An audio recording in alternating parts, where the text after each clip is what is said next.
I still await the day you'll actually play League of Legends. I bet that I could do that at some point, but it's like something. Damn baited. What do you mean, Galadus? What up? What up? What up? I saw learns. Yeah, I'm learning about the lore. I'm learning the lore of the game. This is gonna be a crazy presentation. I know nothing about what's about to happen. I'm really, really excited for it.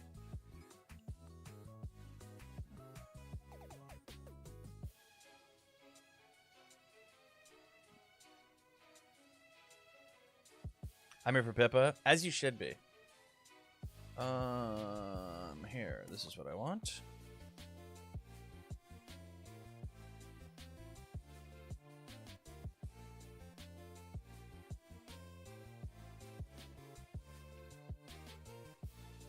Are we going through retcons or is it just current lore?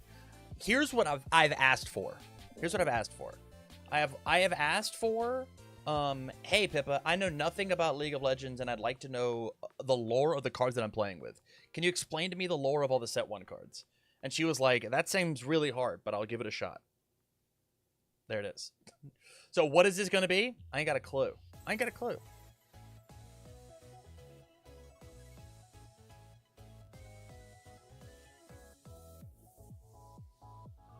We have chat. Chat. Chat. Chat, chat, chat. Chat. Chat. Holy cow. Monumental news, everybody.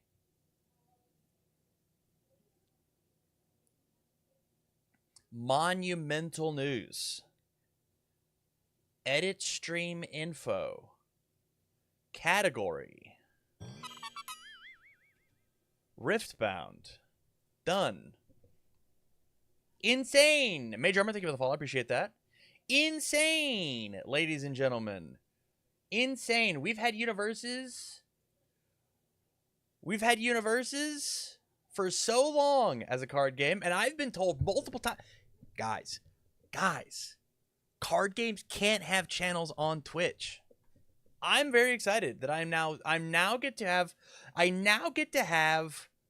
the correct category on Twitch. I'm so excited that Riftbound's not even freaking out yet, and they get to have it, but my game doesn't. My main game doesn't. That's so sick. That's so sick. Lenoco, where are you at? Lenoco, thoughts, my guy? Thoughts? Thoughts? Well, it is out. That's fair. It is out. That is fair. It is out. What category are you putting for UVS?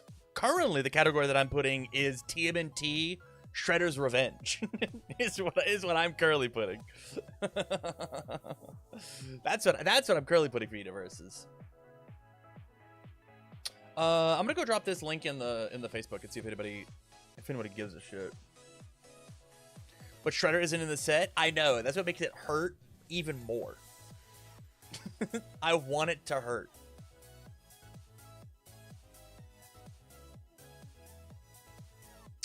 We get rid of that one.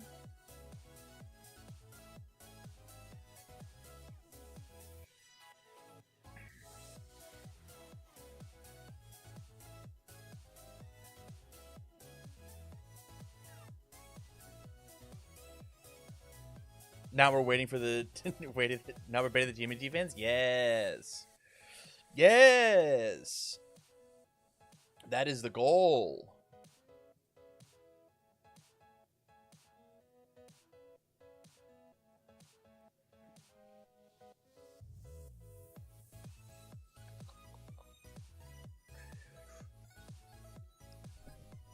How was Riftbound? I'm taking a break from UVS. Sorry to hear that. Riftbound's pretty fun.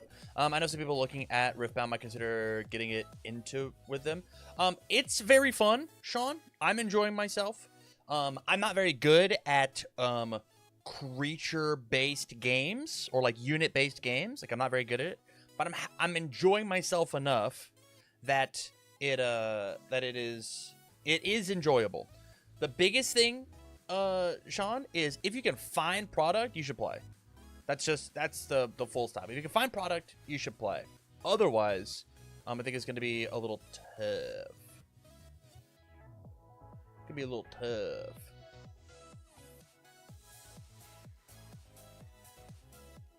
I'm so forward. It feels very L5R, and I love it. Yeah, I've been enjoying it a lot. A lot. Quite a bit, in fact. Does Universes have multiplayer game modes? If not, Riftbound seems sick for that purpose. It does not, Mage Armor. There has been some fan attempts at it, but there's not been actual multiplayer that exists.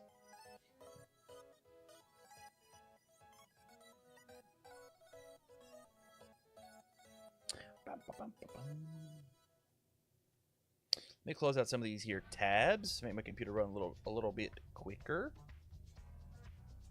I think that I'm good there. Outside of PvE, no multiplayer. Yeah, that's fair. There's like a players versus the game mode of it, Major Armor, but not a PvP or player versus player multiplayer like in Riftbound.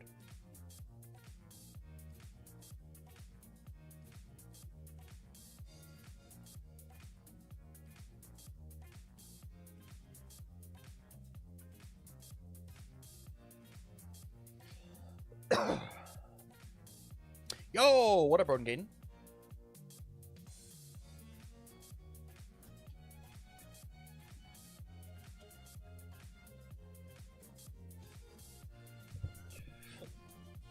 After stream, we need a 5th Tam. Are you in? Depends, Littlefoot, on how this presentation goes. I might be super league build after this.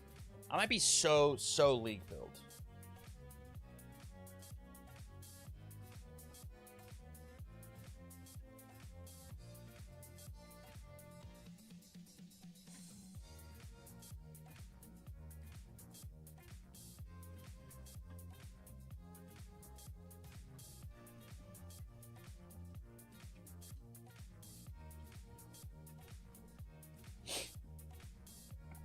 Play top? When are we getting Echo? I want a character playing Time Walk and Time Twister. Because you have a shirt. It's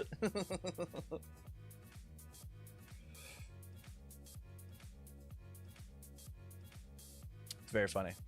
That's very funny.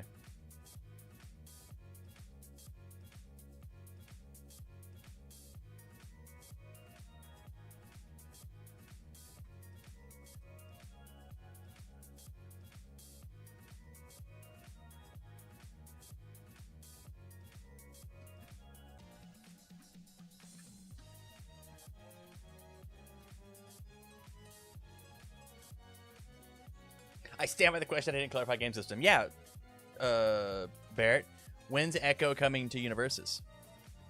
Huh?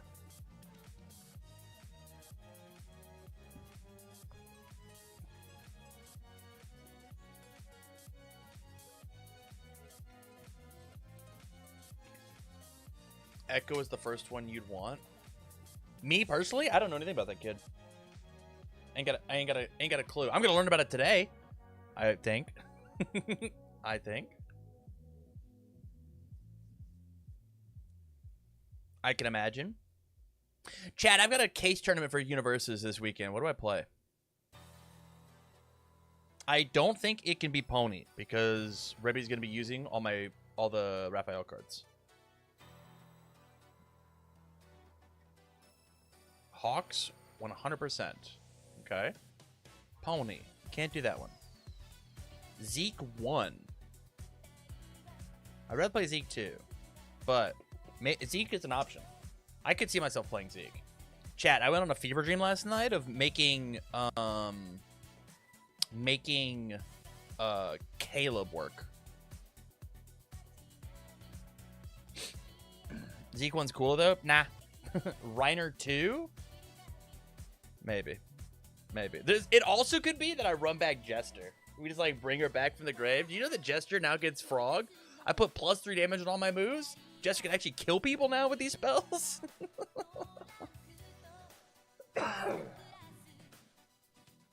I can kill people now with these spells. It's sick. It took a Tamula to be wrong. I love being wrong. Love being wrong.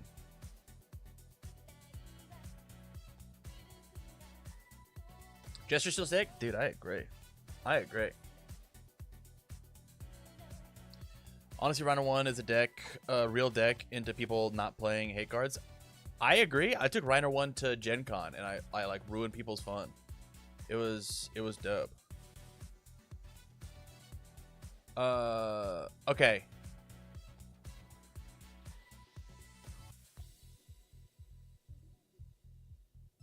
If you're so wrong, some of the characters that aren't in the Guilty Gear set. The characters that aren't in the Guilty Gear set? I have no idea. I have no idea.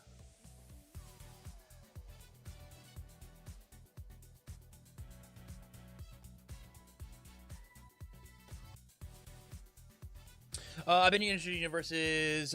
Brett sent me decks, but I looked at the characters and I can't find one I like. Oh no, Mage Armor, that stinks. I'm so sorry to hear that. Universe is a dope game. I thoroughly enjoy it. It's been very fun. Okay, chat. You guys ready to rock this? Let's get it rocking.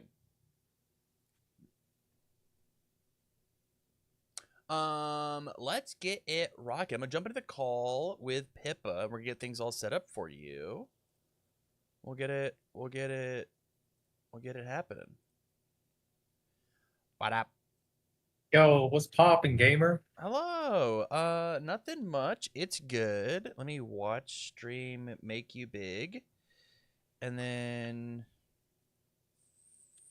I want full screen, but I want it to be real full screen, which means I have to come here, show non-video participants, and then wait. Waiting. Yeah, that'll work, I guess. Okay, middle screen, top right.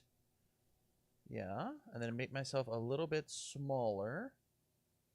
This looks acceptable. If I don't cover up the word good, do you think that's okay? Yeah. Okay. All right, so there's that. I did a very quick run through, and the top right corner is pretty much bare for the entire presentation. Okay. I dig it. I'm down for it. Let me pull this up just a smidge. And then I'm going to put you... I got to make a thing for you. Exit full screen. I need to make you like this. Talk again for me. Yo, what's poppin', gamers? Okay. That sounds good to me there. And then I go here. I need to be able to put when you talk on screen. So we're doing that. Pippa, it's been 100 years. Hello. How are you? I feel like I haven't talked to you in a very long time. It's been a while, yeah. It's definitely been a bit. I'm pretty all right. We just got a new cat. Okay, I need a cat name. Yumi. Yumi's a good name. The funny thing is that Yumi is also the name of a League of Legends character who is a cat.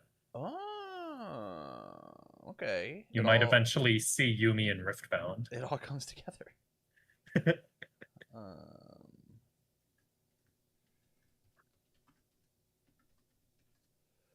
Okay, I do this, and then do this. And then, hey, we're good. Let's make you nice and big. Get rid of me, and then talk again for me. Yo, what's poppin', gamers?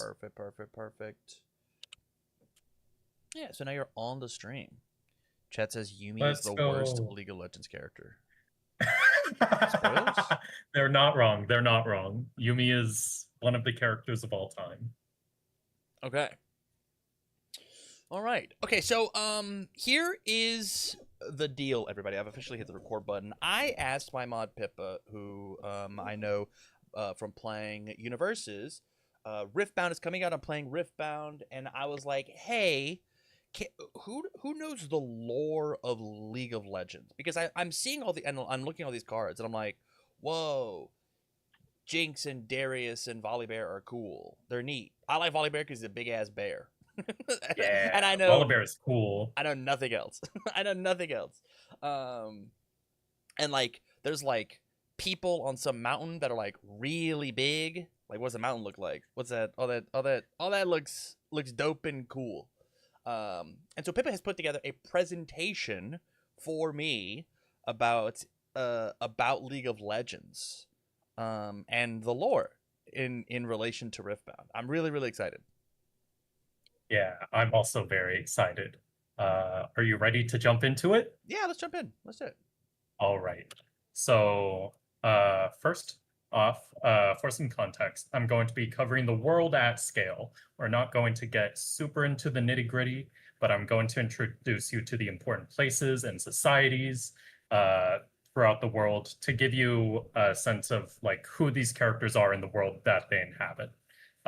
Sprinkled throughout will be world events, which are big planet-shaping events that take place and have dire consequences for the world, or maybe good consequences. We'll see. Okay. Throughout that, I'm going to be going region by region, and when we encounter a region that a character is from, I'm going to go into a character background, a character introduction. I'll be Okay. explaining the 12 main set legends as well as the 4 Proving Ground legends. So there will be Nice. 16 characters explained total. Additionally, there are other League of Legends characters within the actual set of Riftbound, but do not have legends. A few of them might appear here and there. I'll go over them a little bit, but don't expect me to go super in depth on them, right? Totally I'll fair. point them out as I see them. Yeah. And lastly, League has a wide variety of races and species. There are humans, demons, trolls, yordles, fish people, bird people, all sorts of different people. But the primary dominant species is humans, but that they are not the only species. Okay. All right. So let's get into it with the Void. So basically, at the beginning of time, there were these immortal slumbering deities that got woken up by a light in the universe. Mm-hmm. These deities began wondering, what is that light? I just want to sleep. We got to put that out. And it turns out that light is the known universe. So the Void is the overall like big Thanos antagonist of the League of Legends universe. It's the extra dimensional nothingness that is threatening to crush the universe. Okay. Yeah. With that, we move on to Runeterra. This is the primary setting of League of Legends. In this continent, we have a northern continent called Valoran, the southern continent of Shurima. We have a island continent of Ionia, and then a few other scattered archipelagos. But Already this stopping is you, the... I recognize so many Yeah, of these go words. for it. I recognize all of these. Specifically, Runeterra was the card game that was the online client. Yes, Legends of Runeterra Yeah. was the name of the online card game, and this is where it's from because Runeterra is the world. I wondered where so the name there came from. are- I was like, it makes no sense. It's the League of Legends card game. Yeah. I don't understand why it's there. But Runeterra is the planet name. Love it. Okay, I dig it. Yeah. And so it's a cool place. Basically, there were cosmic beings called Celestials who shaped and made this world using the power of objects called world runes, basically magical artifacts of extreme power, right? Mm-hmm. And in making the world runes got scattered across, lost to time, buried in middle of nowhere, right? So with the Void in existence explained, we can now get on to the first character introduction. Hey! Kaisa, your favorite character that you totally can pronounce. Yes. Daughter of the Void. So she was basically abandoned in the void as a child. She got mixed up with a cult who made sacrifices to the void, and she just kind of got left in there. And through sheer will and determination to survive, she became an expert hunter and managed to actually survive and thrive within the void, right? Uh, Part of this is that she is bonded with a void symbiote as like a living carapace on her, giving her void energy magic powers, Okay. right? Yeah. So she managed to escape the void and is now wandering the southern continent, trying to fight off void monsters and demons and protect the world as a whole, right? Good So guy? she's just kind of existing. She is a good guy. Yeah, That- she is a good guy. You get the big bad guy vibes. She certainly does. She looks scary. Yeah. And fun fact, she was originally going to be scarier as a monster character, but the development team said, nah, she got to have sex appeal. Yeah. So they made her into one of the good ones. Sure. Because and they don't think monsters can have sex appeal. We already know that. I like Volley Bear. There's like They wanted her to be one of the popular girls I on guess. I guess. Whatever. the block. And as a fun fact, she is actually one of the members of KDA, a K-pop group formed by Riot Games. So we have two of her skins here at the bottom, where she gets her glam on. Very popular character. She is more of a recent release, but has quickly become like one of the main, quote unquote, main characters of League of Legends. Okay, dope. I think that the picture on the bottom right is actually the first thumbnail that I used whenever they announced that UVS Games was going to be partnering with Riftbound. I think I used that picture for the thumbnail. Yeah. She's very iconic for sure. Love it. Next, we have Mount Targon. So Mount Targon is a gigantic sky-piercing mountain where the Celestials literally pinched the surface of the earth and dragged it towards the heavens, bringing with it all the hills, valleys, lakes were frozen mid-formation. So it's incredibly steep and incredibly treacherous. Okay. And it's primarily a place that Celestials use to communicate with the mortals and try and guide them.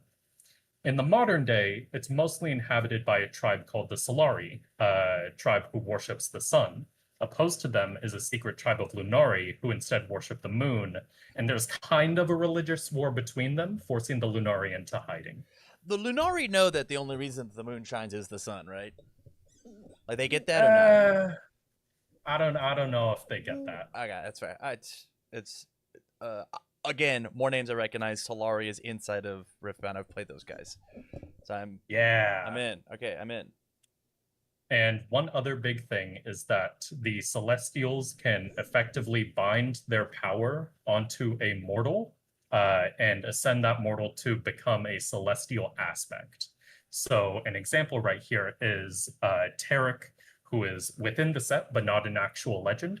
He is one of the Targon aspects, so he has basic magical space god powers. And he really likes gems, loves gems. Okay. Next, we have our second character introduction. We have Leona, the Radiant Dawn. So she is imbued by the aspect of the sun.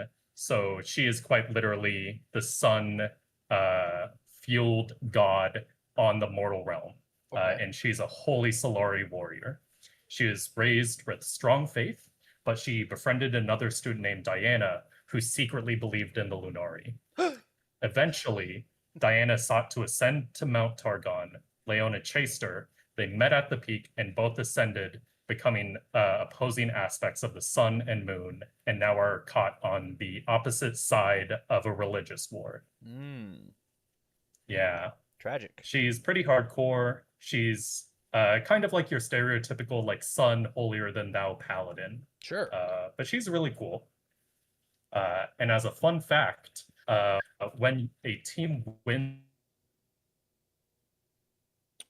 they get skins in their honor. Okay. Sorry if you were saying something. My headset cut out. You cut out. That's what I was saying. Oh, okay. Yeah. So when the a team wins the League of Legends World Championships, they get skins for their victory. And so she actually was chosen to be the skin of Beryl, who won the 2020 World Championships. So there she is posted up with the gang. Shout outs to Beryl. Yeah, we love Beryl. Beryl's sick. Next, we have another region, Shurima. So Pause. east. Big Pause. floating disc above the city is a vibe. That's so sick. It's so sick. It looks this art looks so cool. Holy cow. Yeah, League has a lot of really dope art. So if we real quickly go back, so we have Targon down here Yes. at the bottom, and we have this big ass desert just east of it. That desert is Shurima, and it is home to the Shuriman Empire, or used to be. Basically, with the help of the Celestials, mortals built this gigantic floating disc above their city called a sun disk to basically channel celestial magic. So where they could ascend mortals to near godlike status without necessarily them becoming an aspect of a god, right? Okay. And so these ascended warriors were supposed to be the frontline soldiers to fight against the void.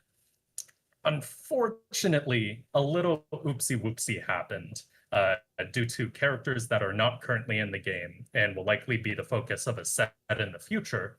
But the entire civilization of Shurima collapsed. It's kind of like the ancient Egypt of the world. Mortals are once again exploring the desert. They are finding these remnants of ancient cities and civilizations and just trying to piece together what happened. Okay. Okay, I dig it. I dig it. Next, we have our first world event. Let's go. So, with the Shuriman Empire falling, the Ascended were left with no one to guide them. Originally, it was their Emperor Azir who guided the Shurima Ascended, but with him out of the picture, they kind of got corrupted to the Void. Due to this, the Void slowly ripped away their humanity. It gave them knowledge of powerful magic, such as blood magic, which they used to augment and morph and contort their bodies into living weapons. These corrupted holy soldiers were called Darken, and they started waging war across the world, just causing a general ruckus. Eventually, the Celestials intervened and taught humanity how to seal away the Darken, trapping them within inside weapons. And anyone who wields a Darken weapon has their body forcibly taken over and basically used as a flesh battery to reassemble the Darken. Yeah. There's one notable Darken who's been incarnated like hundreds of times across the history of the world. And is every time is like, oh, I'm the big bad, I'm gonna take over, and then he always gets defeated. Okay. And is that Caden in the bottom or no? That is not. Kane is a ninja in training, basically, that has a darkened weapon that is trying to take over his body. That's why he has kind of a demon arm. Oh, sure. And so he's resisting through his shield willpower. So that actually manifests really cool in game, where you basically have a choice during the game whether you want Kane to overpower and receive the power of the Darken, or if you want the Darken to overpower Kane and take over his body. And they both present different gameplay dynamics. So very, very fun character, very cool design. Okay, that's dope. Yeah. League has a lot of very cool characters. I love so many of them. Gives me big like Nightmare from Soul Calibur energy. Yes, absolutely. Definitely. Very similar vibe. Next, we have a side civilization called Ishtal, pronounced Ishtal. It is further west of Shurima in a very dense jungle, basically hiding a secret hidden society of elemental mages. They're one of the newer regions in the world, so there isn't a ton of them or a ton of related characters yet, but they do exist, and we have got one of those characters in Kiana here at the bottom, who is effectively a 7th in line princess to the throne of Ishtal. Okay. Seventh Yeah. in line. Seventh in line, but she is planning on killing all of her sisters, That so she was becomes first in line. that was the question, right? There's a reason that she's got a name. It's like I can smell a coup. Love it. Yeah. Love it.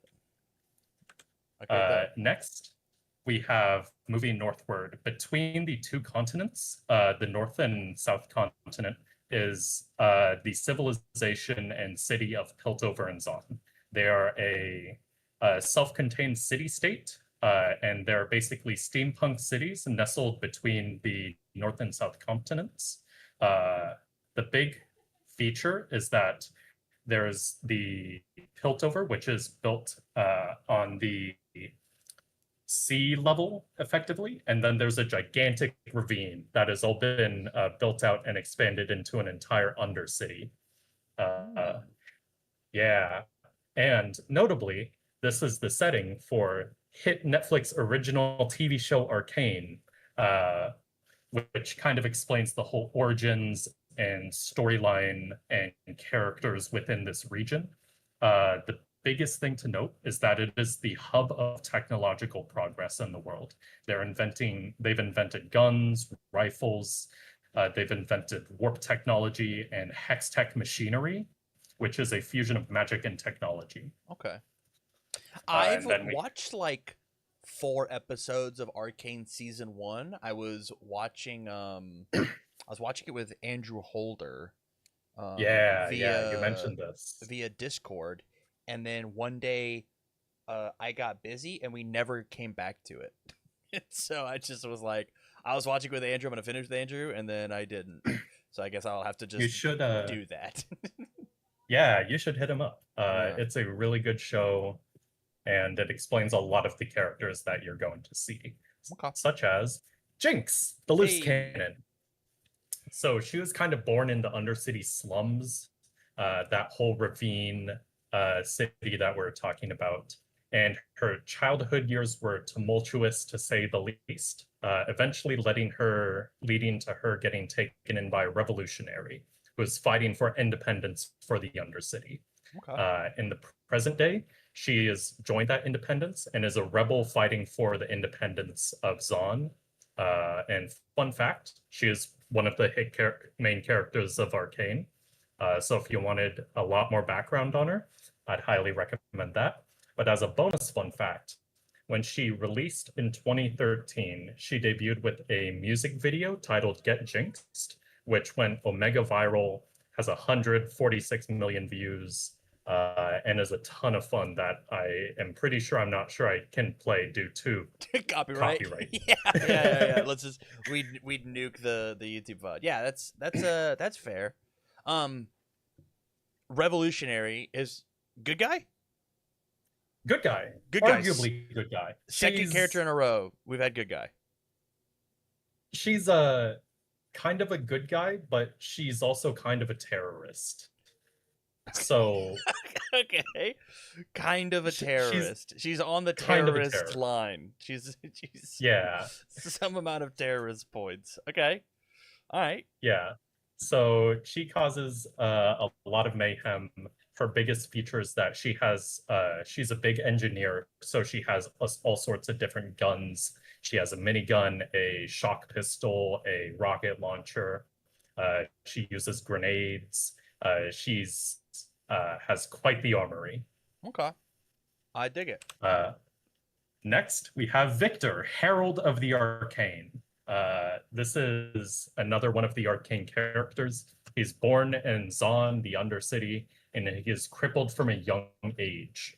One of the big things about Zon is because it's built within a ravine, all of the noxious gases from technological innovation end up settling at the bottom of the ravine, making the air very dense and toxic. Sure. And so because of that, he was crippled from a young age. Even though he always had a brilliant mind, he really showed a passion and knack for invention, where he eventually managed to rise up, move to Piltover, and become the research aide to Heimerdinger, the president of the Piltover Academy of Science.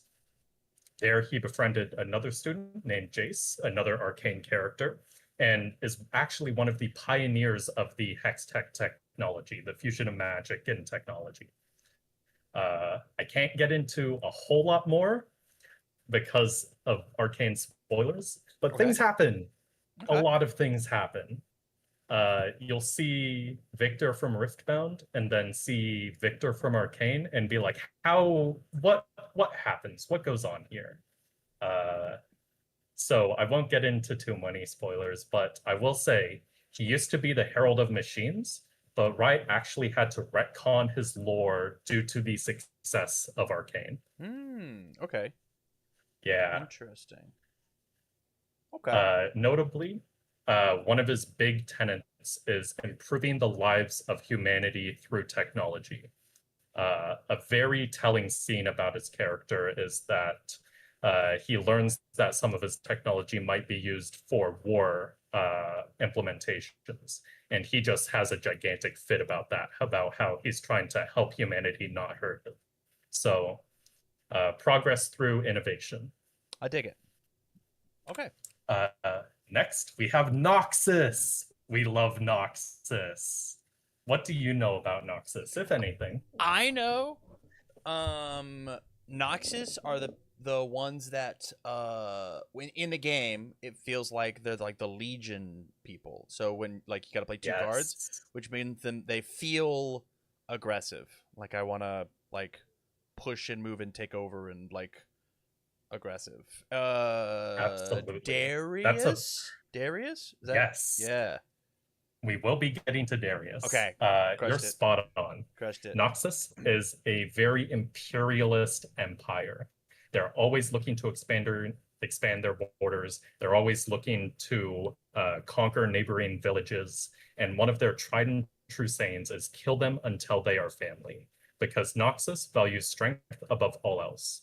They'll basically say, hey, we're going to take over your village. You can either join us or you can fight us. And if you join them, you just rise through the ranks as if you're anyone else. That's dope. Okay, Yeah. I'm in. That's sick. They're kind of framed as a bad guys, but they're actually kind of one of the more, I guess, lawful nations in the world. And they are led by the Triferics, a governing body of 3 rulers standing for the 3 ideals of Noxus. There's might, vision, and guile. Okay. And then they're also notably, arguably, one of the most powerful nations in the world. And here in the bottom, we have Draven. One of the big Noxus tenets is might, as I mentioned. And so they have a big culture around fighting and fight pits and gladiatorial battles. And Draven here is actually the lead executioner for one of the fight pits, one of the big fight pits over in Noxus. Draven is Tyler One's profile picture. Yes. Yes. Okay. Yes. Tyler One is the notorious Draven player. Okay. Yeah.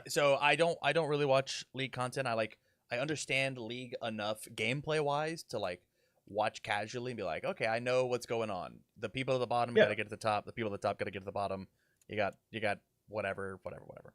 But I think Tyler One's hopefully character as a streamer is very funny. I hope that's not him in real life, but I think I think he's a very funny guy. No, absolutely. He is a very funny guy. Speaking of funny guys, we have Darius. So history remembers only the victors. Stand with Noxus and be remembered forever. Cold line. He is one of the 3 leaders on the Triferics, and he symbolizes might. So he is the career soldier. He is orphaned at a young age due to Noxus expansion. This is going to be a recurring theme. Noxus creates a lot of orphans. Yeah. Yeah. I can imagine. Fight me or join me. You fight the parents and the kids join. Yeah, that tracks. Yeah. So he is left an orphan with his brother Draven. Oh. Okay. Eventually joined the Noxus's military and rising through the ranks, who became a general. And then a coup happened. and he kind of was like the most qualified person to fit into the Triferix as the Hand of Noxus.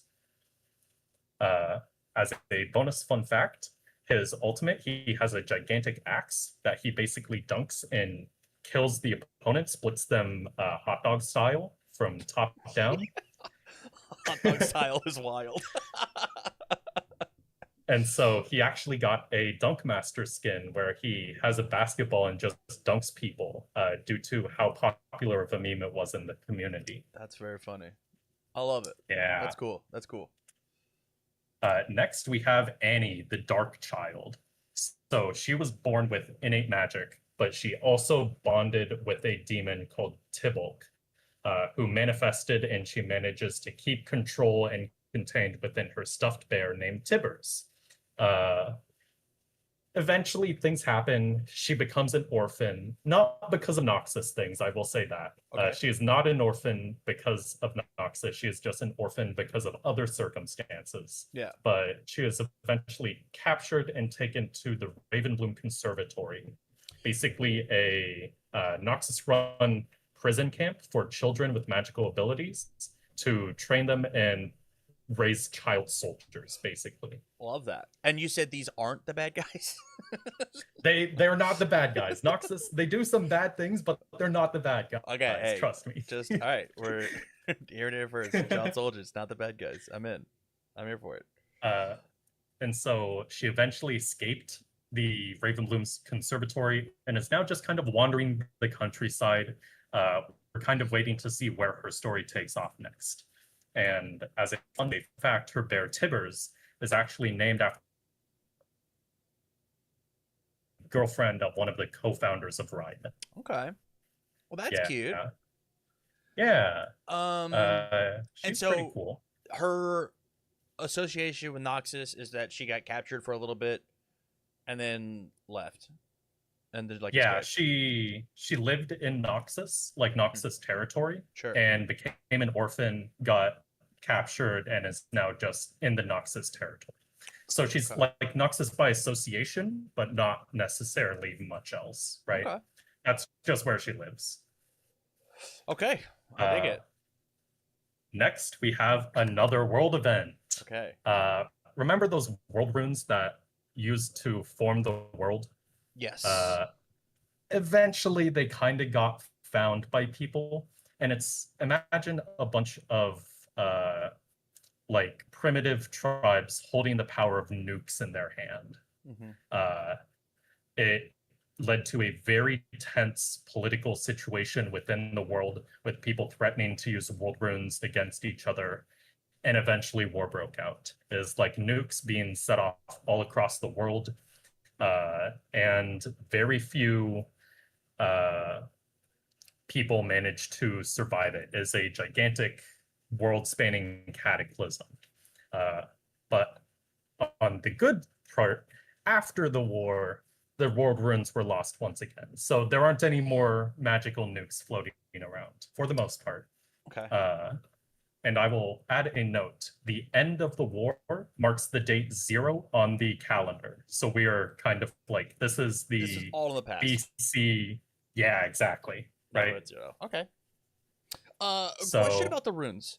You said they're like nukes floating around, and you said they made the world. Is it just like an old untold amount of energy that anybody can use, or is it like this is in a specific weapon, or like it's I guess I'm confused untold by like magical energy trapped within objects. Yeah, they're not necessarily like specific weapons, but it's just like holding immense magical power and being able to use it for whatever you want. Gives me big Elden Ring vibes.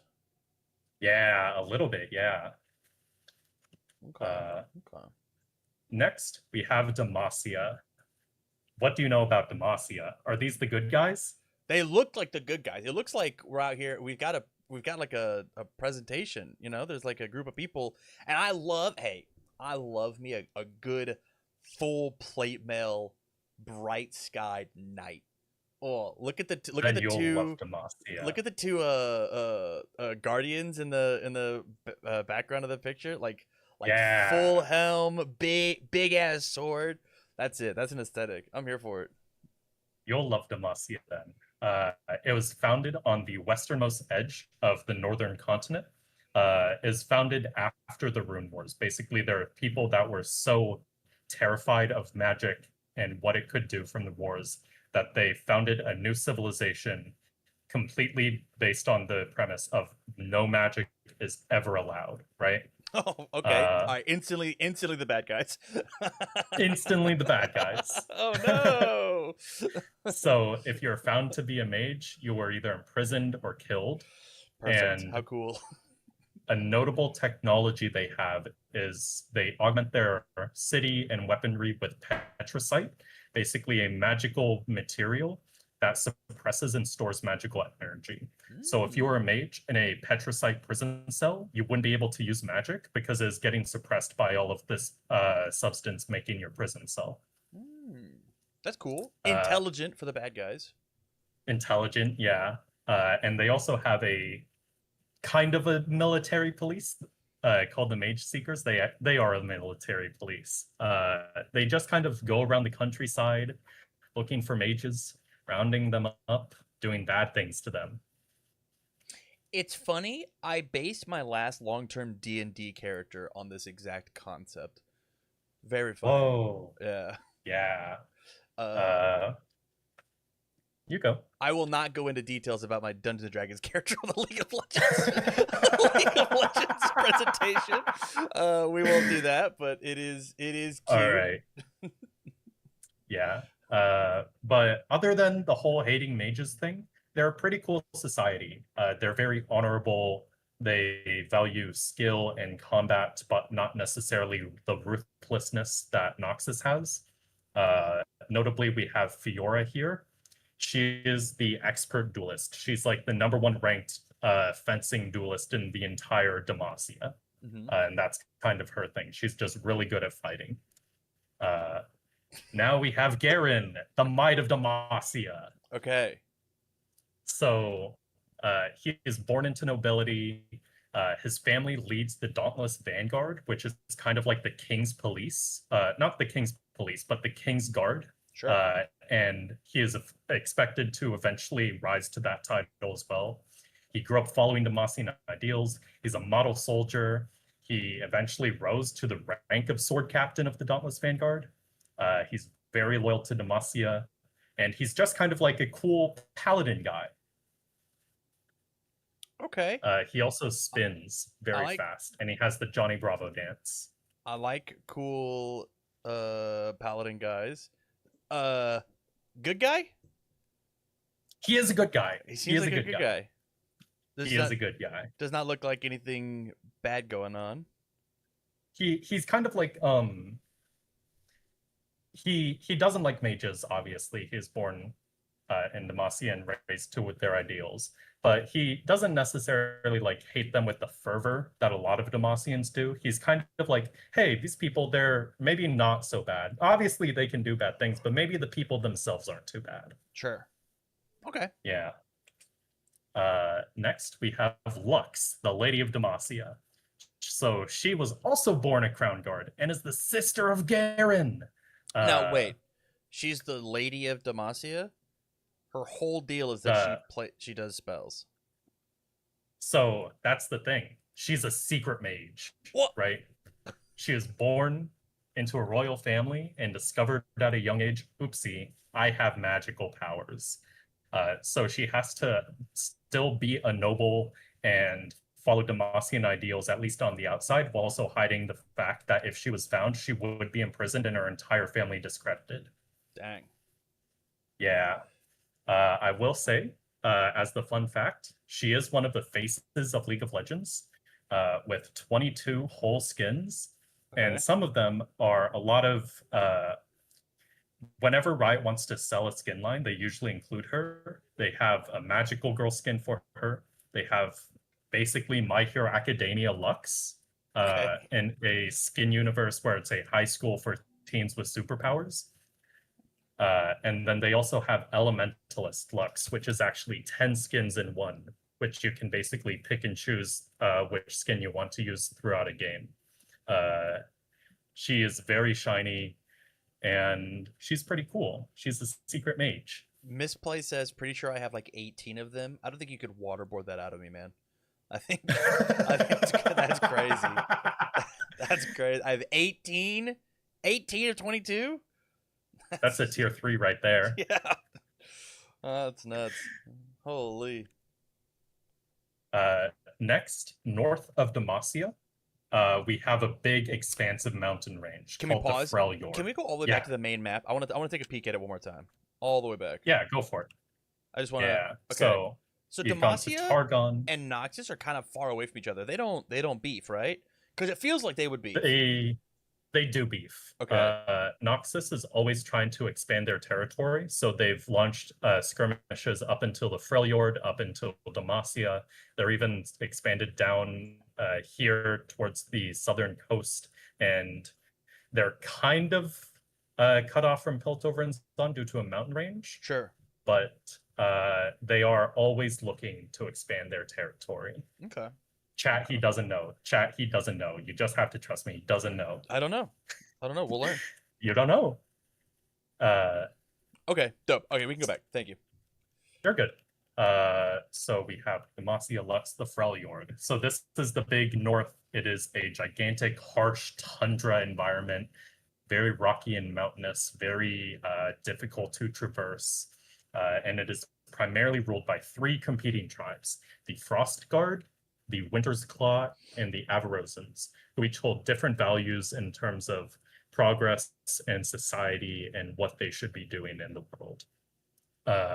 Those are the 3 main tribes, but there are different other tribes and villages and non-affiliated parties scattered throughout the region. It's a big-ass mountain range. So sometimes there'll just be a tribe trying to live and make do. Okay. And notably, this region was formed and is currently overseen by 4 demigods who have various relations with the mortals living in the region. Relations has a lot of context to it that I would like to skip over, I think. All right. Unless it's not relations in that context. Okay, cool. That. Okay, perfect. Yeah. I was like, oh no. Speaking of that, let's actually get into the next character. We can say hi to Trinimir down here. He Hello, is currently the king of the Avarosans. Okay. He married the queen through a political alliance to basically ally 2 big tribes into the Avarosans. And his big thing is that he gets so angry he cannot die. Oh. Yeah. That's neat. He's pretty cool. He's just a very reckless, raging barbarian guy. And now we move on to your favorite character. We have Volibear, the Relentless Storm. So, you know how 4 demigods created the Freljord? Yes. Volibear is one of those 4 demigods. He is literally a force of nature. That's sick. Right? He is the force, a god, technically a demigod of storms, of fury, wrath, and he has waged war on his brother Orn multiple times. I do want to point out the quote: "They have forgotten the old ways. Old ways have not forgotten them." I want to note this because Volibear is from a time where mortal civilization is pre-recorded history, right? Okay. So there are still people that recognize and follow him, but he's an old god. And one of the big things about Runeterra is that spirits and deities kind of derive power based on how many people believe in them. Sure. So because he's a very old religion, belief in him is kind of fading. So his power is also kind of fading. He's powerful enough to where he'll keep existing and will forever exist, but he's kind of getting a little bit mad that people have forgotten how great he is and have stopped worshipping him. Yeah. Otherwise, he's just kind of vibing. He's one of the overseer deities of the Freljord. And as a fun fact, for his rework in 2020, the team considered turning him into more of an eldritch entity god, but it was too far departure from his original theme, which was just a lightning polar bear. Yeah. I like the Yeah. lightning polar bear idea. It really is like there's something really stark about like the almost Super Saiyan 2 lightning like chittering around him. It's cool. Yeah, he's very cool. Notably, we also have a Nivea in Riftbound, who is one of the other deities and technically his sister. Hmm. She is a cryo phoenix, basically a phoenix but with ice instead of fire. Fucking dope. I'd not thought put those two words together, but it's sick. Yeah. Next. Oh, hold on. Okay. Yeah. Next region, we have Ionia. This is the island continent off of the eastern coast of the northern continent. Okay. You remember that? Yeah. So Yeah.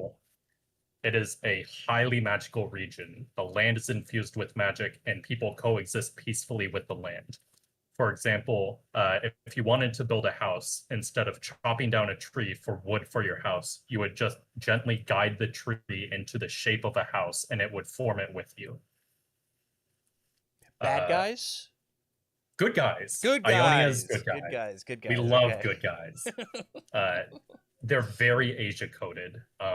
It's kind Sure. of like the continent is like for the most part, a peaceful Asian society. Love it. Uh, One of the most notable features of Ionia is that they actually have a festival called the Spirit Blossom Festival, where once a year people are able to communicate with the dead and basically just be like, "Hey, what's going on? What's popping? You still doing good?" Uh, I will also note they have Karma right here, who is a spiritual leader. She's kind of like the Pope, right? You know how like the Pope doesn't have any actual influence other than he's the Pope? That's Sure. kind of like Karma. Okay. She's the spiritual leader of Ionia. And one of the other main features of Ionia is that they're home to Vastaya, basically half human, half animal people, right? There are all sorts of different types of Vastaya. So basically, any half animal, half human person is lumped under the broad generality of being a Vastaya. Do we have any examples of that in Riftbound? Of a We'll Vastaya? see. We'll Yeah. see about that. Oh, okay. Sorry, it's in the presentation. There it is. That's Yeah, hey. you're good. Okay. uh, Unfortunately, things aren't always going the best for Ionia. Noxus decided to invade them. No, not the good guys. Not the good guys, quote unquote. So Noxus, seeking to expand their borders, decided to launch an invasion of Ionia. Okay. This led to the occupation of southwestern Ionia, where entire garrison towns sprouted up due to the invasion or the forceful occupation of existing towns. Eventually, there was a deciding battle at the Placidium, basically a mega temple, where one of the Ionian fighters cut off the arm of the Noxian general, ending the war and the military occupation of Ionia. So Isn't because of that, isn't oh, Darius the general? Darius was a general, but he was not the The general general. Okay. Okay. that Okay. Okay. the general. Yeah, All right. there's a different general. There are I several was generals. I was nervous for the boy. Nah, Darius, he's fine. He was not the one who lost the war against Ionia.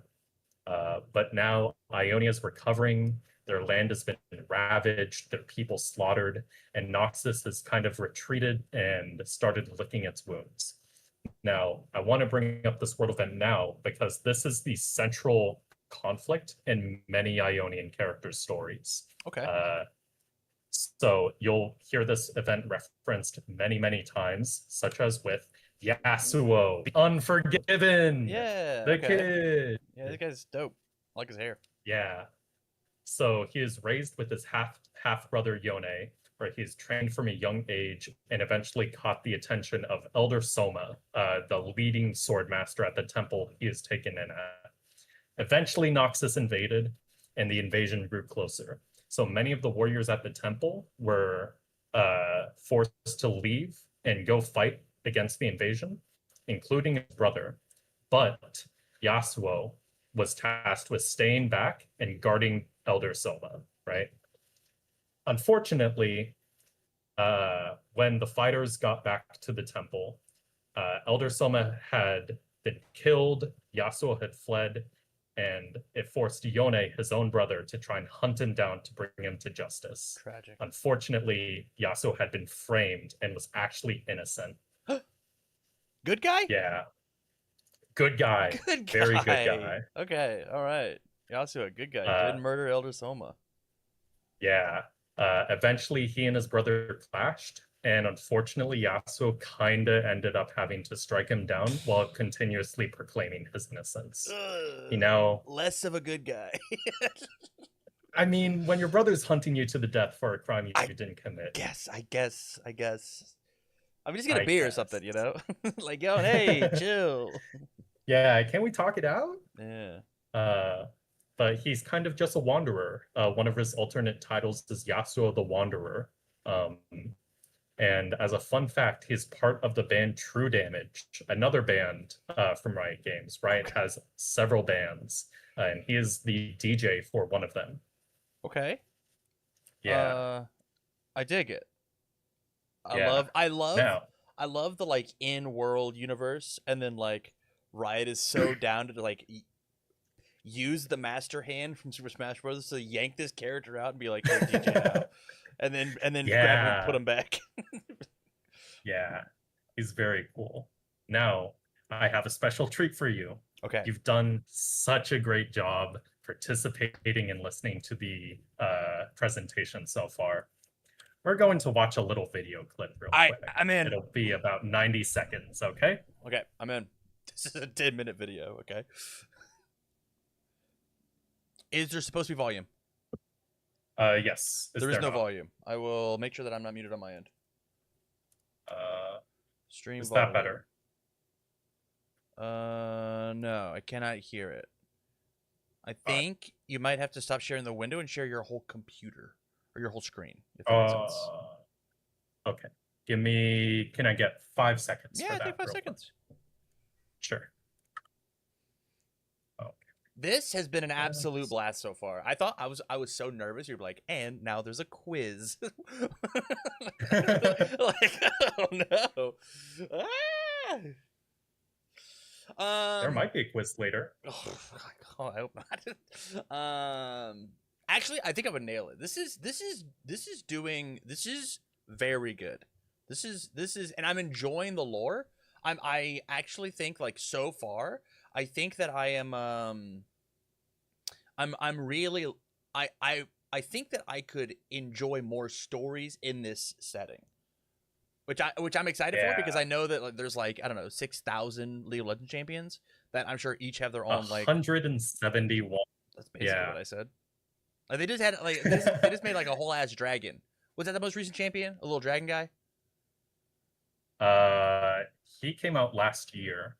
The most recent champion is, I won't get into it too much, but she is dealing with the repercussions of the Ionian War. She is actually Ionian. Okay, all right. And so now that's a proper noun that I know, so you can say that. I would just get it. That's and sick. you know, I know. I'm a knower. Are you tuned into the stream? I will rewatch. We're rewatching. Hold up. Show our participants. Rewatch stream, and then press start for me just for a second. Okay, now pause. Lovely. Okay, I can hear it. I will. Sick. I have to do this and then get rid of us. Turn on video participants and then make us big. Go back to middle screen top right. You may play. Awesome.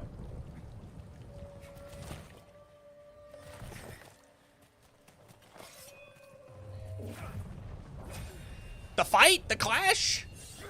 The clash. Whoa. Answer for what you have done. Yone, turn back. Is that Liam O'Brien? Have dishonored us. Yes, actually. Protect him. You swore to protect Ionia. Look around you, brother. Your Oh, honor buffered so stains hard. the ground. Better than This is some real. Yeah. Okay. Yo, I already liked Yasuo as a cool ninja guy. This is sick. Oh no.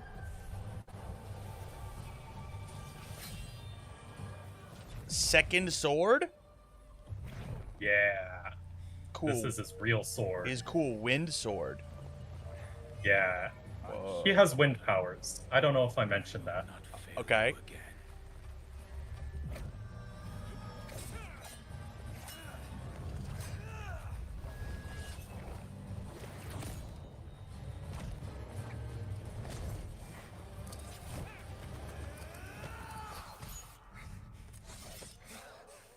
What?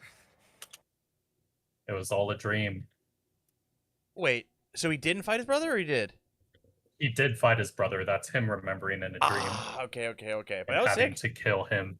Yeah. All right. Back to this. Back to presentation mode. I'll get off your screen for a second. You're That good? was dope. That was dope. I have to see Yeah. if that video killed my YouTube. 1 second. Hopefully not. Are we still live streaming? We are still live streaming.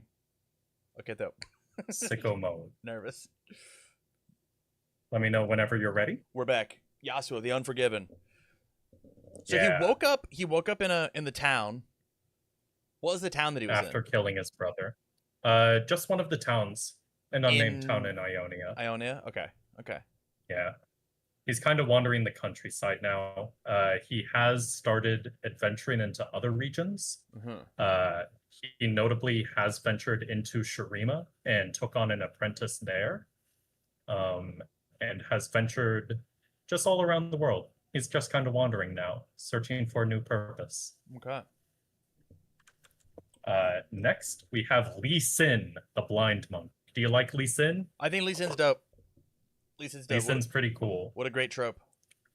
Yeah. So he grew up at a monastery. He's taken in by the Shojin monks and was raised by them in martial arts. He is very eager to improve. So he sought the secret ancient forbidden text for channeling the spirit of the dragon, ended up using that during a lesson and injuring his instructor. Oh, I hate it when that happens. Yeah. So he, filled with shame, he just kind of left and is traveling the world trying to atone. He ventured to the Freljord with Volibear and met another shaman, a shaman named Udir, who also channeled the spirits of animals. Once they learned about the Noxian invasion, Lee Sin had to hurry home to try and defend his homeland. Okay. He made a stand at a Hirana monastery, a last stand. The Noxian invaders are coming in, they're surging through. He managed to channel the power of the dragon, consuming himself in flame, burning his eyes out, but repelling all of the Noxian invaders. And so now he is blind, but very powerful and just kind of trying to help rebuild Ionia after the invasion. I dig it. I dig the not born blind. I love the sacrifice for a greater cause kind of idea. That's And fun fact, he is one of the characters most known for being popular in pro play. And he has won worlds and gotten a world skin several times. So he's posed up here with the gang 3 whole times. Once for 2013, 2020, and again in 2024, where he won worlds. Very, very fun character. Oh yeah. Next, we have Master Yi, the Wuju Bladesman. Okay. That guy's pretty good. Got so raised. Yeah. He's raised in a very secluded, secretive mountain settlement called Wuju, where he dedicated his childhood and growing up to mastering the way of the Wuju swordsmanship, who studied the blade not for violence. These were like your kind of holier than thou kind of almost knight types. Like these were the knights that wrote poetry and studied the sword to look impressive. They were aura farmer knights. Yeah. Oh, right? Aura farmer knights is sick. Yeah. Dang. But they were strictly non-interventionist. But when Noxus invaded, he was like, screw this non-interventionism. I want to help my people. So he left his village to fight the Noxian invasion, and eventually became such perceived in such great renown that the Noxians were like, damn, this Wuju guy, he's kind of messing us up. We should, I hear there are other Wuju bladesmen. Let's go attack them before they can mess us up more. So the Noxians planned a secret invasion of his village and basically destroyed everything. So when he returned to his village after the war, he found everything was destroyed, and he's the sole master and practitioner of the art of Wuju. Mm. Eventually, he met a monkey Vistaya named Kong, trained him up as an apprentice, and eventually bestowed him the title Wukong. So we have Sun Wukong in the game. There it is. Okay, I dig it. Yeah. I dig it. Yeah. Fun fact, he's one of the original characters that came out when League was released, and he's always had this stupid ass helmet. That's fair. It's a pretty bad helmet. So none of the characters so far that we've talked about have been one of the original 40? Annie has been. Okay. Annie was one of the original 40, Master Yi, and I don't believe any others that we've talked about yet. Wow. Because that's cool. That's very cool. Oh, Lux and Garen as well. Okay. Okay. Yeah. Next, you're asking about Vistaya. So here we have a Vistaya. We have Set, the boss, right?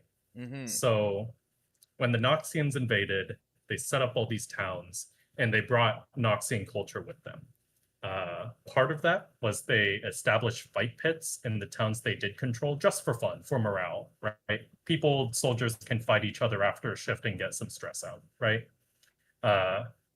Well, his father was one of the Noxians that got a little bit cozy with the native Vistayans. Okay. Yeah. Okay. So instead of him being a half human, half Vistaya, well, he is a half human, half Vistaya, but he's kind of like 3/4 human and 1/4 animal. Sure. So this invasion that happened of Noxus to, I'm gonna say the name again. Ionia. Ionia. Thank you. This was not like a short thing that happened. This was like This was so years. long This was a prolonged military campaign. that Set could be procreated and then grow up and become an adult. That's a long invasion time. Yeah. Okay.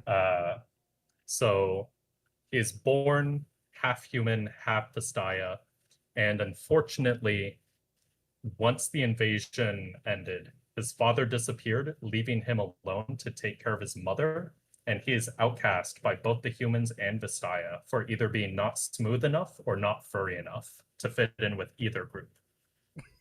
It's like me not being able to grow a beard. Yeah, you're too I get smooth, it. Tam. I get it. Me and Set, we're the same. We're the same. Yeah. Well, he is struggling, right? He's struggling real bad to take care of him and his mom. Well, he eventually wandered down to the fighting pits, and they were still running due to the leftover occupation, right? Mhm. Even after the invasion, people were like, hey, maybe this fight pit thing, maybe that's fine. It really isn't. But he started fighting people to make money secretly. He had to keep it on the lowdown because if his mother knew that he beat people up for a living, she wouldn't be having any of it. Sure. Eventually, he realized all the money for the fight pits were at the top, so he ended up killing the owner and ascending to become the boss. So bad guy. Arguably a bad guy. I Yeah, think it feels bad he's guy. Feels bad he's guy a energy. tragic character. He's a tragic character. Yeah. He's very much a mama's boy, just trying to do right in the poor circumstances he is born into. But he is kind of a bad guy. He has killed a few people. Chet said, nah, he's a good guy. He is a good guy. He's mostly a good guy. He's a bad guy if you think fight pits are bad. Okay, and killing a crime boss to become the owner of the new crime boss. Fucking Yeah. the Penguin style from the goddamn Batman. Yeah. Yeah. Okay. And as a fun fact, he is part of Heartsteel, yet another band from Riot Games. Third band. Third band. Okay. I I've heard You go. KDA. Have I heard any songs from either of these two other bands? Have they done anything, gone anywhere, or Uh, whatever? Unlikely. Okay. True Damage, the one Yasuo was in, Yeah. released a single, and Heartsteel was last year, and they released a single. I can show you those during a YouTube deep dive. Sure. Yeah. Yeah. But yeah. you probably haven't heard his music. I really Okay. like his song though. Is good. Okay. I'd be in. Yeah. Next we have Ari, the nine-tailed fox. So she is a fox Vistaya of unknown origins. She was raised by a pack of ice foxes in the northern part of Ionia, but became enamored with humans and figured out she's able to drain their life essence. So she left the pack, lived among mortals. She has the power to control emotions, so she'd lure them in and then suck them dry. She's not a succubus. She acts like a succubus, but she is not one. There's a legitimate succubus character in the game. Ah, okay. It's just similar. Yeah. Yeah, she has very similar powers to a succubus, despite not being one. Okay. Eventually, she fell in love with the human, but accidentally drained their essence, and it left her heartbroken because she just killed someone she cared about. Happens to the rest of us. So now she's kind of searching the world, wanting for answers, trying to figure out her. Yeah. Fun fact: she's also part of KDA. Okay. Yeah, she's very popular. We like Ari in this house. This is Andrew's favorite character. Yeah, I got the Gen Con promo Ari or whatever. Ooh, nice. I'm gonna be sending him. I think I got 2 of them. Question Hell mark? yeah. Hopefully. Yeah, I think so. Yeah, because I think I'm giving one to Bear too. Oh, anyways, sick. yeah, you're good. You're good. Go ahead. Next, we have Bilgewater. Bilgewater is Pirates! an archipelago of islands. Yes, this is the pirate city. It's just an entire society of pirates. The black market is huge, and notably, this is one of the places where you can get anything you want as long as you bring the coin. Love it. And then we have Twisted Fate down here. He's a pirate who has magical card abilities. So he's pretty cool. And then we have another character introduction. We have Misfortune, the bounty hunter. Pause. Pausing. This is the only character I've ever played in League of Legends. I think From the tutorial? From the tutorial. I've downloaded and I've played the tutorial. I've done it 3 separate times and then got through the tutorial and went, yeah, that's probably not it for me. And then undownloaded the game. So this is my main, I'd have to say. I'm a Misfortune main in League of Legends. The most hours Misfortune on. 1-trick even. Yeah. So currently 3-0. She was the the daughter of a renowned pirate and gunsmith. Sarah Fortune grew up in Bilgewater. She learned pirating techniques from her mother, and even when she wasn't being overseen by her mother, she kept practicing them. Eventually, a rival pirate captain named Gangplank killed her mom, and in return, she vowed to seek revenge on him. So she became a bounty hunter and became known by the moniker as Misfortune. See it? Because her name is Sarah Fortune. Like unfortunate, like misfortunate. Yeah. Yeah. Clever. Really clever.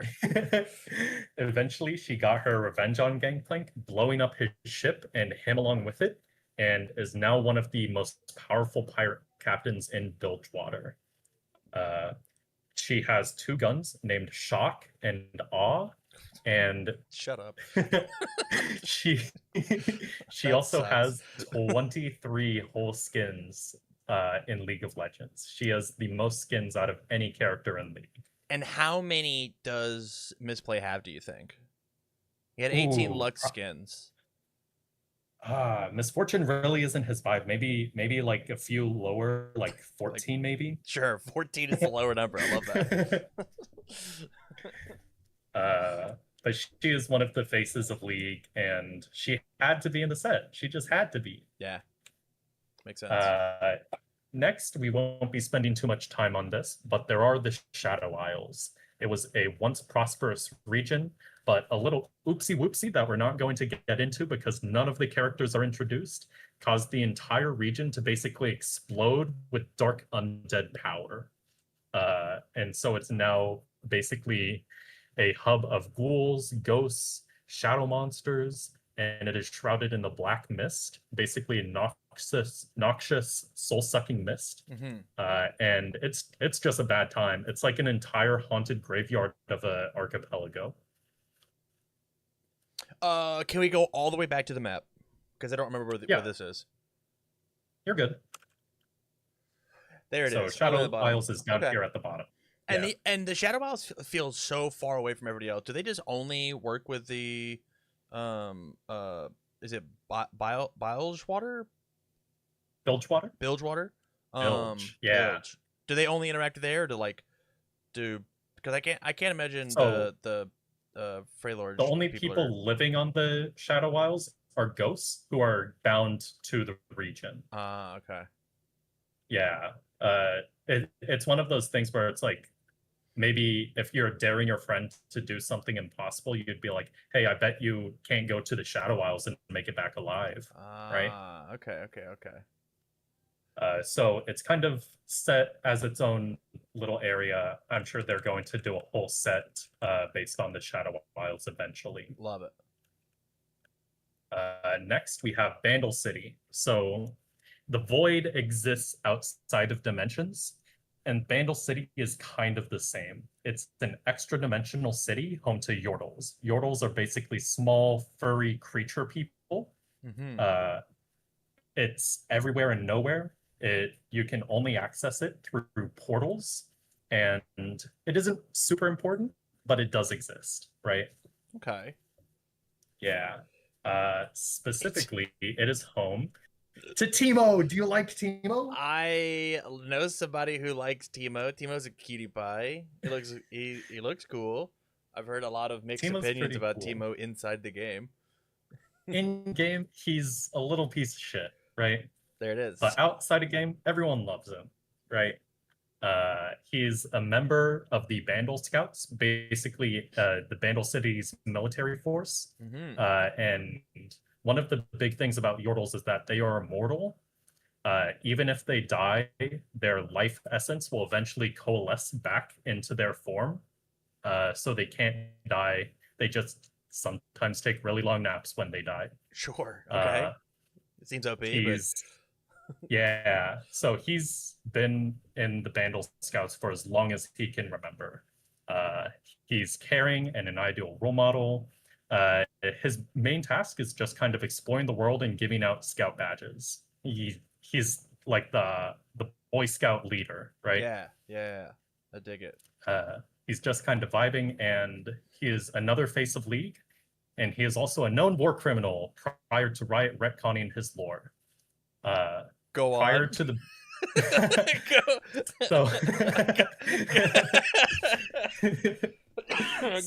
go on. I'm intrigued about Teemo the Boy Scout now. So before they retconned his lore, he basically was one of the big generals of Bandle City's military force, and had such bad PTSD that he adopted the persona of being always cheery in order to deal with how horrible his PTSD is from committing atrocities at war. And then Riot was like, hey, this isn't really cool in our child-friendly League of Legends video game. So we're going to make them Boy Scouts. Okay. I dig it. Yeah. He also, fun fact, just today was leaked to be the 10th character in 2XKO, Riot's fighting game. Oh, that just came out. Wow, that's cool. Yeah. Oh, yeah. The closed beta came out today, and with it, some assets dropped, including Teemo, and one of the promotional assets. That's sick. Yeah. But if you've been counting, that's it. That's the lore of League of Legends. That's all of it. That's all of it. Okay. Pretty much all of it. That's everything. That's all of it. Raise, thank you much for That the is. follow. Can I ask a question? And Yeah, this always. is a tough one. Okay. Let's go all the way back to the map if we could. Yeah, go for it. Where is the rift that all these people are fighting on in the game League of Legends? Is this just Okay. like we have cherry picked these champions out of their own perspective lore to like go and fight with the whatever in the because like there's a singular card. Thank you, Barrett, for pointing this out. I love the little minion guys that like walk down the lanes like towards like it's so cute. And there's a Yeah. singular card with a minion on it. Like they just like don't exist inside the like lore, right? They're not. There's not like a bunch of little shitters walking around. And so, what is the Rift? What is League of Legends as opposed to Runeterra? You're good. So, the original iteration of the lore had the player characters be physical characters within the world of League of Legends, right? And Sure. what you are doing is you are a summoner summoning these powerful characters to fight on this battlefield called Summoner's Rift. Love it. Okay. To basically settle in-world political disputes. So let's say Noxus is encroaching on Demacia. In-world, the summoners would convene, take heroes from Noxus and heroes from Demacia, fight them out, and figure out what politics happened as a result of that. Riot eventually retconned this, and now the Summoner's Rift is kind of its own thing. Summoners don't exist, and all of the champions are just kind of important people within the world of League of Legends. Interesting. Okay. Yeah. Okay. As for the minion question, minions were retconned to basically be little servants of one of the characters that is not currently introduced in Riftbound yet. Okay. So they do exist in lore. They just aren't very prominent, given how important they are to the game League of Legends. Okay. Okay. That answered my question. That they are related. Awesome. They're related, but they're not like tied up. Like I almost imagined it as being like a like a Mongol war world style.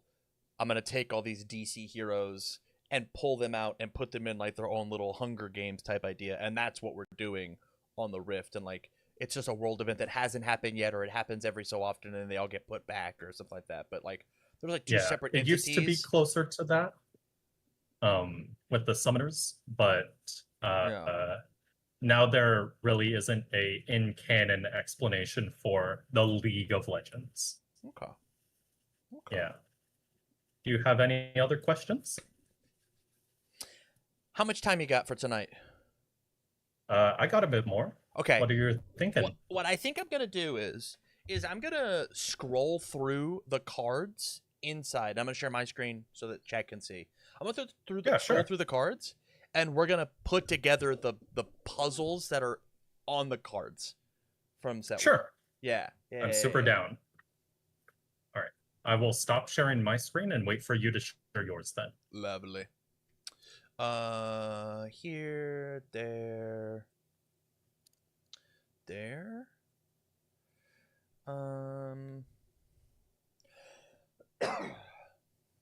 Okay. Share my screen, entire screen, share screen. And then again, my screen top right. All right, can you see me? Yep. Ready whenever you are. Okay, so from here, as we're looking, right? This is obviously from the sorry, we'll start at the top, right? Noxus Dragon. The Noxus people like just have dragons, or what's up with this? Yeah, so dragons exist throughout the world. Demacia notably is very anti-dragon. But they exist throughout the world. Noxus has captured and enslaved a few. I do want to make a note that the colors within Riftbound do not always coordinate with the lore of the cards on the Riftbound. Sure. So this is a Fury dragon that Yeah. does belong to this. But if we look over to the next card, Brazen Buccaneer, he's just a orange seller in Bilgewater, right? Even Sure. though he's still the red color. Yeah. That's fair. It was more of like dragons. Just like the only mention of dragon was Lee Sin, I think. Yeah, dragons like, exist, yeah. and they mess shit up. And they mess shit up. Okay. As we're moving, inside of Bandle City. So these are Yordles. Okay. Yes. I'm in another Yordle from Bandle City. Yep. Shout out Spirit. Yeah. Okay. There's the sun disc. Sun disc. Okay. Hey, just literally, you've done your job. You've done your job. It's all making sense. Okay. Okay. As we're looking, Immortal Phoenix. I hate this card. This card's so annoying. So, Immortal Phoenix is one of these celestials that just kind of exists within the universe. It takes the form of like a constellation in the sky, because Sure. that's how celestials communicate with mortals, is through constellations. Okay. I had to dig it. Yeah. Here, Mount Targon.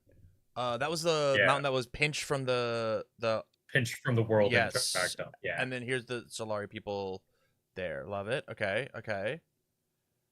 Trying to see if there's anything or anybody.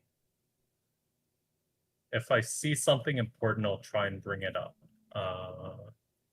Blitzcrank. Blitzcrank. That guy's crazy. He's in 2XKO. And he looks crazy at 2XKO. He looks nuts. He does. Yeah. Yasuo, Iona. Yeah. Literally, you did your job. This is so sick. Just a random ass bunch of squirrels. But these aren't Yordles. They're just like little fey creatures. Yeah. Fey also exist. Yeah, it's just kind of like this guy. The Fey folk. tasty Fey folk. Yeah.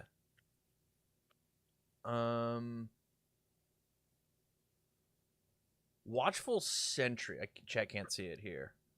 Is this just like from a town inside of Feon? Like, is this guy like watching anything specific, or? He's just a sentry stationed outside a town in the Freljord. Okay. Just keeping watch. One notable thing about the Freljord is that because the conditions are so harsh, a lot of tribes have like the killer be killed mentality and will constantly raid other people in order to get supplies and resources. Okay.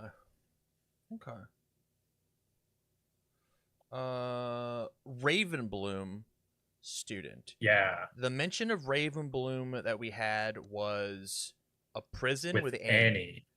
Yeah. So as a Ravenbloom student, I don't understand. She's a prisoner or no? Yeah, it's basically the Ravenbloom Academy it's like a summer camp that your parents force you to go to, right? Okay. Right? Like you're kind of trapped there, but they do take care of you, right? Sure. And so that student is one of the people who befriended Annie, and they're actually a lizard Vastaya, if you can see with their tail. Oh, okay. Yeah. Okay. And so they have magic powers. We have Heimerdinger. We have Malzahar. Malzahar. His title is the Prophet of the Void. He is a human being corrupted by void power, now trying to spread it across Runeterra because he thinks that's the right thing to do because he's been corrupted. Okay. So he is one of the antagonists that Kaisa is trying to fight in Shurima. I see. Okay. Dope. We didn't really get to like Thousand-Tailed Watcher. This is obviously Ari. So Thousand-Tailed Watcher is a fox spirit in Ionia and Uh-huh. is faintly related to Ari. Okay, that makes sense. She's also a Yeah. fox person. Yeah. Dope. Dope. Timo doing war crimes. Love this. Yeah. The big thing Um, about Timo is that he sets traps, basically what's the word? He sets off landmines. And so he violates the Geneva Conventions, unfortunately, for that. that does. That's unfortunate. He also uses poison, which is also not the best.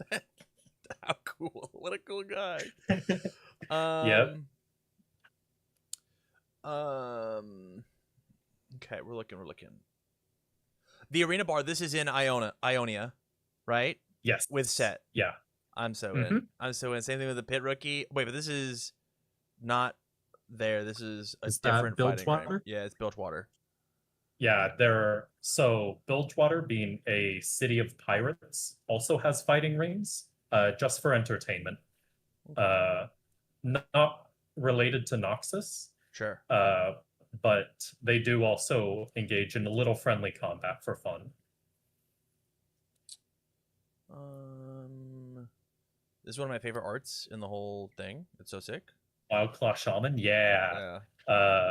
Basically with Lee Sin, his friend that he met in the Freljord Udyr, Wildclaw Shaman is one of their apprentices. Okay. Yeah. So Udyr is teaching people how to master channeling the spirits of various animals. That's sick. Yeah. Scroll down to Udyr. Okay, we'll do that. We'll take a. Oh yeah. So you just passed him. On the left there side. he is. Yes. Okay. Yeah.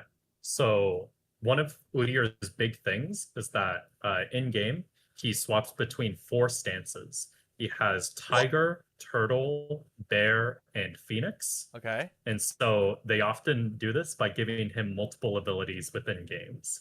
So you can see he does 4 things, just like his 4 stances. Makes sense. Yeah, dope. Dope. That's cool. What is Mistfall? Where is Mistfall?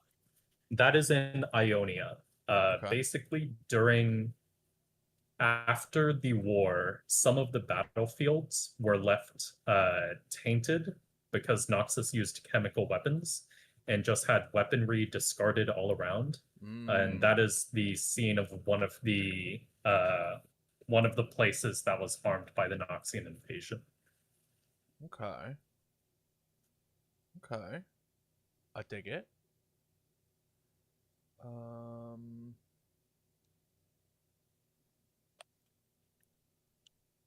Do you like scary things? It's fine. It's okay. Okay. You gonna send me a thing? I am going to send you a thing. Okay. Just a I'm quick in. 2 minutes or 1 minute cinematic. Yeah. I'm down. I'm not. I'll go back to my face shot.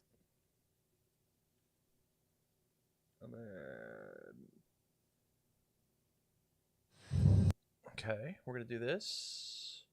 Top right, and I'm gonna pause this about 60 seconds in as I watch to see if my YouTube gets deleted.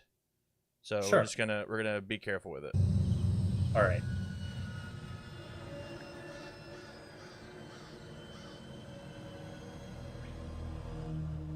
A full tankard in a warm tavern was the plan. Not extra watch. Whole countryside's on edge after Fossbarrow. Yeah. Fossbarrow, go on. A town in Demacia that was recently ransacked by some unknown demonic force. Thank you. Filthy mages. Filthy mages. Yeah. Show up here, and I'll come. Tedric? He's gone. Hey, Tedric. Oh. Tedric! Oh no, one of them filthy mages got him. Yeah.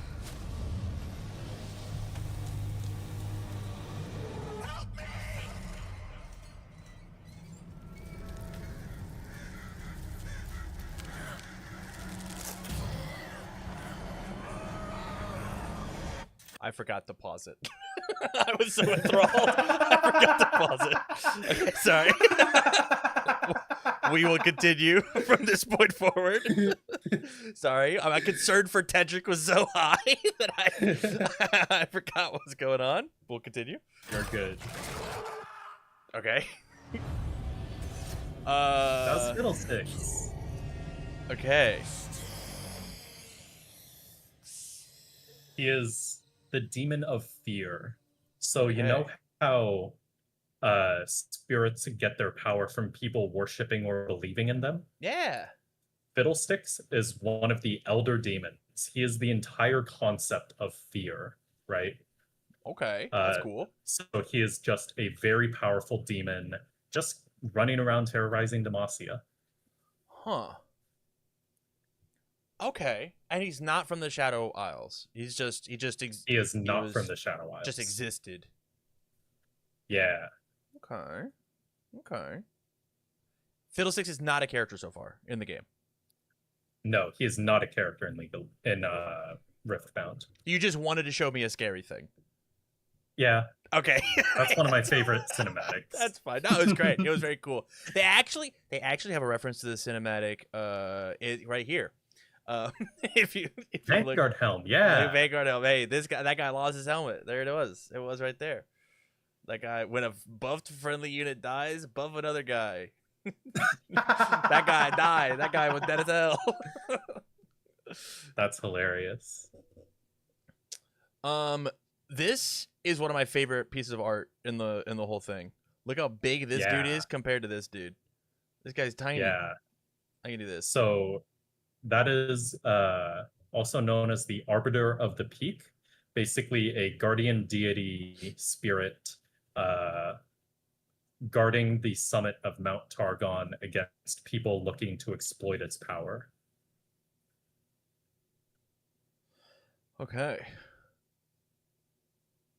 That's dope. I just like really big guys. I think big guys like this are just like so cool. Like look how little this guy is. Oh, you would love Galio. Galio? Yeah, Galio is cool. Have we talked about Trifarian at all? So, if you remember, the Triferix is the governing body of Noxus. Okay. Yeah. So the army they have is called the Trifarian Legion. Okay.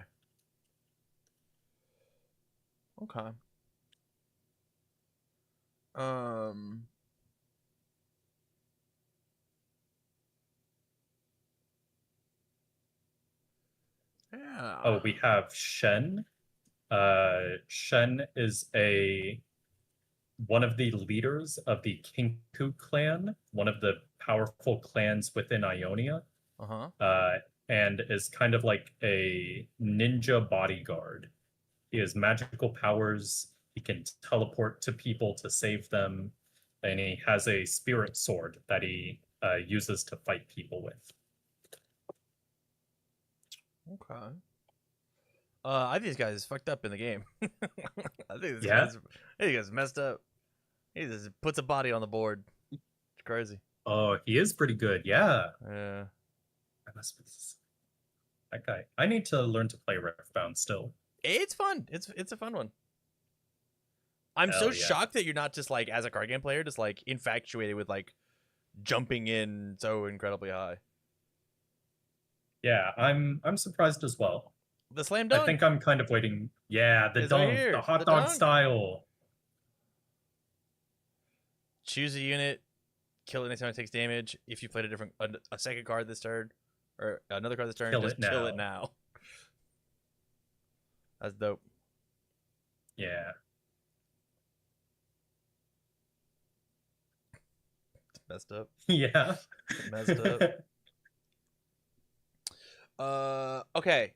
So now, alter to Unity. This is in So nope. Demaria? Demaria? Demacia. Demacia. So close. This is, I have no idea what this is. Aspirant This is climb? part of the climb and ascent in the territory of Targon. Okay. This is obviously in the steampunk place, whose Yep. names were so close together, I don't remember. There's Piltover, and then there's Zon. And Piltover is the higher city, and Zon Zon is the lower city. Okay. Yeah. Okay. The Bandle tree is in Bandle. I figured that one. Bandle City. We got that one. Fortified position. It just looks like a fight. But these are Demacia soldiers, it looks like. Yes. Yeah. Those are Demacian soldiers. This is from Iona. Yep. The Spirit Isles.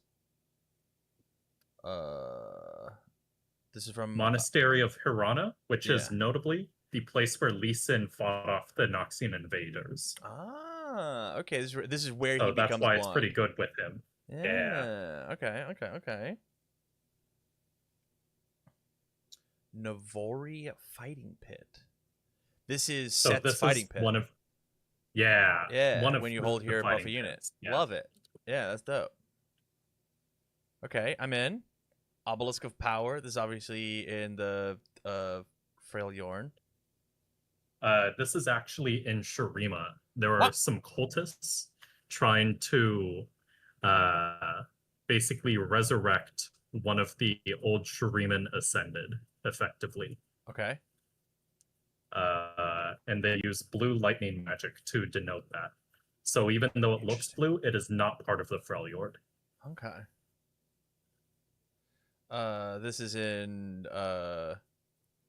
I'm using the wrong eye. Give me a second. Bile water? Nope. I'll get it. I promise. I can see it. You're see good. it. I can't pronounce it. Bilge water. That's not it. Yeah, that is it. Bilge water. Bilge water? Got it. Yeah, Got bilge it. water. Let's go. Reckoner's Arena. This is Noxus as fuck. This is the most Noxus thing I've ever seen in my whole life. Yeah, it is. Yeah. I could but they love their red banners. Big square Yeah, they red do. banner lovers. Okay. Now this looks like the top of a mountain. Is this not This is Freljord. okay? This So looks there- like there the are same two char- shit as this. This looks There are exactly two the same. Dude. characters with blue lightning magic. I'm sorry. This is Volibear's blue lightning magic. The Okay. Obelisk is a different character's blue lightning magic. Star-tipped peak. Now this looks like a big circle, which looks This sun is just disky. one of the mountains within Mount Targon. There's the Okay. one central peak, but it's an entire mountain range. And here is Targon's peak. Yeah. Is this all official art? Like this is like there's screenshots. This is not like made for the like Yeah, you've seen these pictures so- before. Yeah, so 99% of the art for Riftbound is actually pulled straight from Legends of Runeterra, the digital card game. Oh, So- okay. All the lore heads know lore as in Legends of Runeterra lore. We've already seen all of this and know all of the lore behind everything. I see. Yeah. Arena's greatest. This is a Demacia soldier, and this looks like a Bilgewater pirate. So this is this takes place in Noxus, right? Part of the Reckoner's arena. That kid standing up there is a super fan of Draven, the executioner of the arena. I see the headband. I see it Yeah. now, the spiky hair. I'm in. Yeah. Dope. So he's aspiring to become like Draven, which debatable if that's a good thing or not. It seems like a cool thing. He seems neat. I actually I have to show you. This is a fun fact I couldn't include because Draven isn't a real character. Okay, I'm in. Uh, We'll do it. so I'm going to send you. Uh, Let me Another find the cinematic. images first. Give me 1 second. You're good. So Draven as a character is very vain, very full of himself, and as one of his cards in give me 1 second. Censorship. Yes. One of his cards in Legends of Runeterra actually had to get censored. He's wooing a woman who just had far too much skin showing. So instead of adding a woman, they made him hold a different object. Or I guess that's a bad way to phrase that. Women are not objects. They had him hold a whole ass trophy. Yeah. Okay, so here's Chad. Here's picture 1. We can do. Here's picture 1. Okay. And then here's picture 2 of the trophy. That's great. Yeah. That's great. He's a very funny character.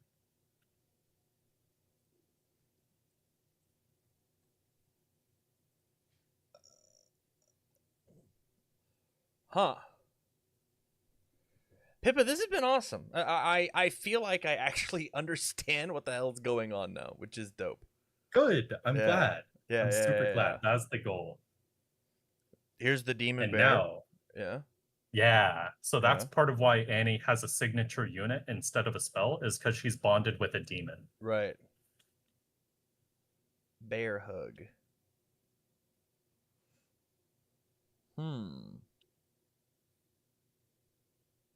Highlander, like, because he's the last Yeah. guy. He's the only one. He's all by himself. Yeah, exactly. Whoa.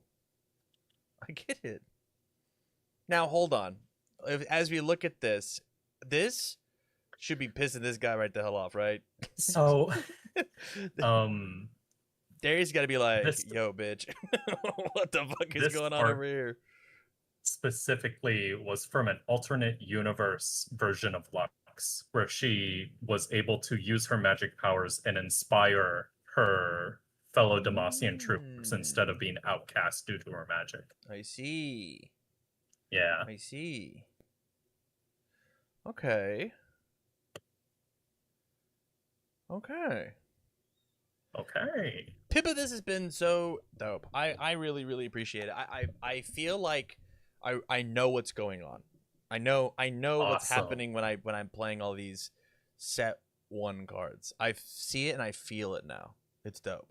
And I can't wait to show you set 2. There are already some characters in set 2 that are going to fill in a lot of missing holes from set 1 in terms of the lore. Hell yeah. I'm actually surprised at like the lack of bad quote unquote bad guys that exist. It feels like the most we got were like Noctis obviously are like they're bad guys, right? Like they just Yeah. like go take over. They're definitely continents. chaotic aligned. But like in a Yeah. fantasy setting, that just like happens all the time. Like that's just Yeah. that's just what exists. But like, yeah, this is dope. This is dope. I get to actually like have some affinity for the characters now, and it just makes me want to play Volley Bear even more. Hell yeah. The Stormbringer. The Stormbringer. Any final thoughts before we get on out of here? No, I don't believe so. I'm just very thankful to have finally been able to show off League of Legends to you. It's a game very near and dear to my heart, and I love being able to share it with people. Hell yeah. We'll have to set up another one. Whether it's like take a look at the cinematics, which I just like won't be able to stream on YouTube for, or we go over to set 2 stuff. Either way, this was super fun, and I can't wait to I can't wait to do it again. Yeah, thank you very much. Yeah, you have a great night, okay? Yep, you as well. Peace.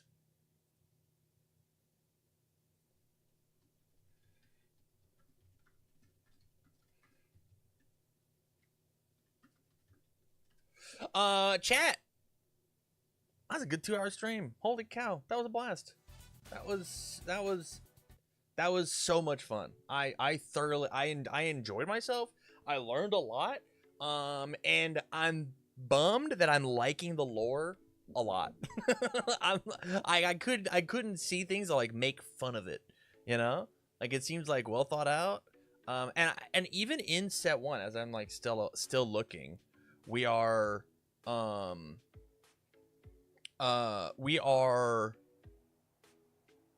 to be learning about so many more like characters, right? Like we didn't talk about Warwick at all, who is from Zion, which I now know that word, right?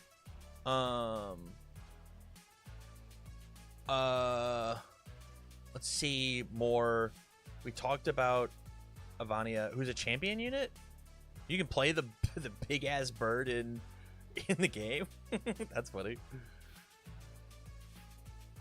I actually just want to go look at the champion units. I'm sure I can do that. Card types champion. And it's like, look here. We didn't do Vayne. We didn't talk about Vi. No Blitzcrank, no Caitlyn. Siona. Zona's from Demacia? This is not what I would imagine somebody from Demacia looking like. This looks more like an Iona, right? Huh. We talked a little bit about Tarek from Mount Targon. I'm so in. I'm in, and I'm happy I got to do this. With that, thank you all so much for watching, you guys. This is dope. This was really, really cool. Yeah. Tomorrow I'll be live playing some Riftbound games with Justin. Super excited for that. It's sick. Let me see if there's anybody live over on Twitch that I can hit a raid, and we'll have a good rest of your night, or rest of our night rather.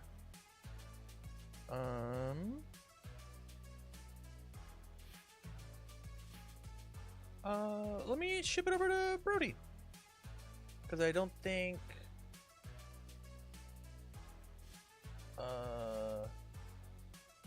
Rebby is on, unless I'm crazy. I don't think Rebby's on anymore.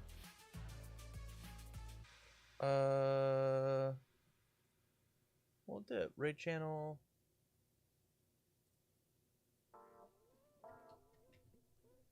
Everyone not on. So hit Brody with hit him with a raid. Alright, everybody. Thank you all for hanging out. I do greatly appreciate it.